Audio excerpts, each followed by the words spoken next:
sus madamo kaya salamat sa oportunidad sa chimpo nga gilaan para sa sinyong okasyon kay Christian May.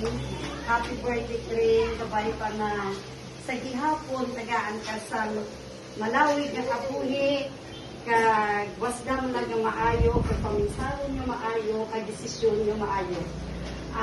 Together sa among diritanan, sa kapamilya mo, ka-eskwela mo, ka-offices mo, sa mga friends mo, gabay pa.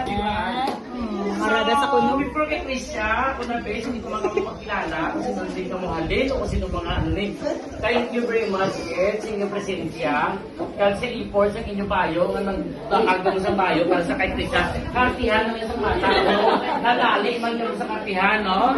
Sa likod man dahil sa pamilya ko, first sa kay Manang Bilek, kay Darling, sa bayaw ko rin dire, madama salamat gid sa adlaw nga ang inyong presensya aragin sa iyang adlawan, no?